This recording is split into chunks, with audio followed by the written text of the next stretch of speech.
Ang ini nga ng tubig, oh. Bago ang lakas pa ng agos. Malakas po talaga ang agos. Hindi ito po sa taas namin. At pala sa lubog doon sa mga ano at... Doon sa dinaanan dati natin sila dumaan. Doon. Bago pataas pa. Oo. Eh, malalim talaga. Malalim pa yan. Malalim. Ay, hindi na kami nadaan. Kaya dumaan yung mga taga-pawa. Hello?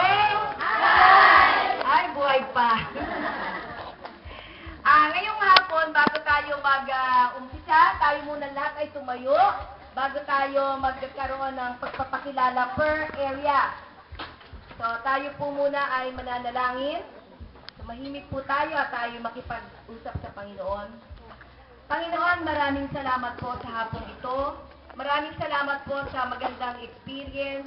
Maraming salamat po, Panginoon. Tanong ko muna, sino ang may birthday ngayon? Huwag mahiya dahil marami namang handa.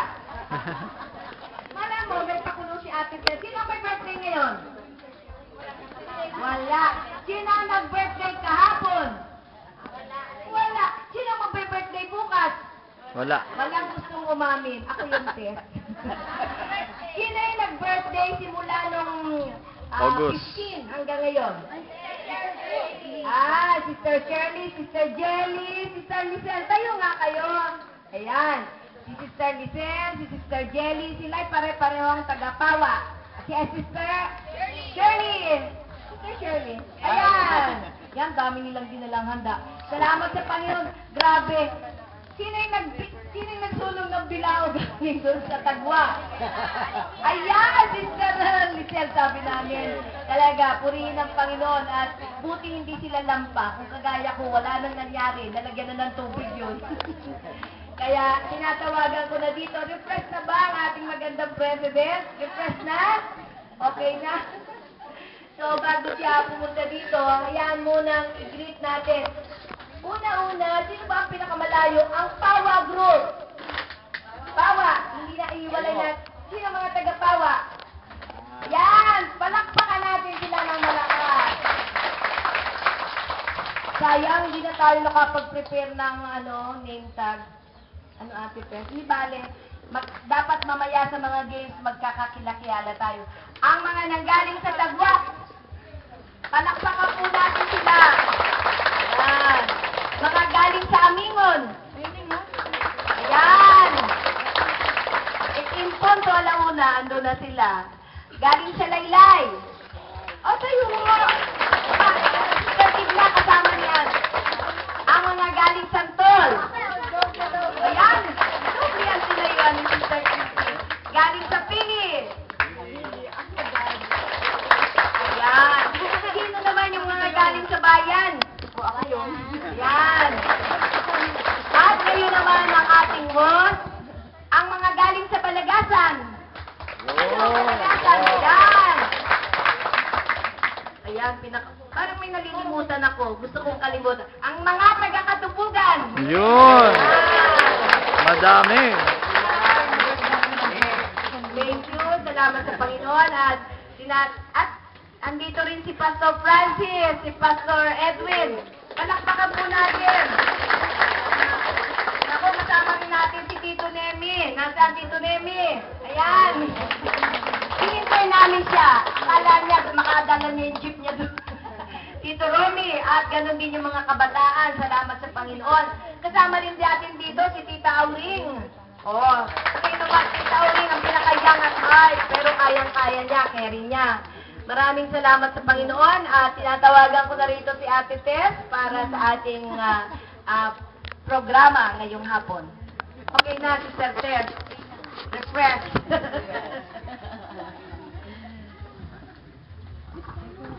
Maraming salamat, Ate Grace. Kami po ay talagang medyo hiningal. Ewan ko kung ako lang ang hiningal dahil sumukid kami ng ilog. Mabuti po kayo mga taga-Katubugan na talagang nandito na kayo, lalakad na lang kayo. Pero maganda pong karanasan na kami po ay malayo ang nilakad mula po sa Tagwa. At habang tumatawid ng ilog ay umuulan. Kaya po, nag-iubilis namin kahit naka-short na, nililis pa rin yung mga short, mga pantalon, mga pedals. At maganda pong karanasan na habang tumatawid ay umuulan-ulan, tapos nakapayong, tapos medyo naka-shades pa yata ako. Pero may grado naman po ito, hindi naman po ito shades talaga. At nagpapasalamat po kami sa Panginoon dahil nagtipon-tipon po tayong muli lahat dito para sa ating Ruthians Fellowship. At napakabuti po ng Panginoon at tayo nagkaroon muli ng pagsasama-sama. Sabi nga nila, kayang-kaya pagsama-sama. Di po ba? Sabihin nga natin? Kayang-kaya pagsama-sama. Ayan po. Nawa ay maging masaya po ang ating fellowship sa hapong ito dahil magkakaroon tayo ng mga palaro, tapos yung contest natin ng comedy, skit, at higit sa lahat, ang mensahe na ating mga mapapakinggan sa pamamagitan ng ating pastor ng Buwak Gospel Church, si Pastor Francis. Tapos, mabubusog naman tayo sa mga inihanda na mga nakalinya na yung mga pagkain doon sa hapag, sa lamesa. At yun po, nagpapasalamat at nagpupuri po ako sa Panginoon dahil nagkaroon tayo ng ganitong pagkakataon. At gusto ko na rin po may announce kaagad sa inyo na sa September 18 ay magkakaroon po tayo ng kasama fellowship. Yung po ay sa Buena Vista Jesus Christ Gospel Church in Buena Vista. At yun po ay gaganapin sa mula umaga hanggang hapon. At maganda po na mapaghandaan na po natin lahat yun. Dahil malapit na po, it is barely 1 month. Oh, kayo, hindi pa kayo pasali doon? Hindi na po natin kailangan maghanda ng babaunin natin na Lalabas yan sa YouTube. pananghalian at merienda dahil sagot na po ng kasama, fellowship. At sa pamamagitan po ng mga sponsors din at mga donors na magtutulong-tulong para maging successful at maging masaya ang affair na yun. At ganun din po, akin pong tinatawagan, kung nakaready na po ang ating music team, ay magkakaroon muna tayo ng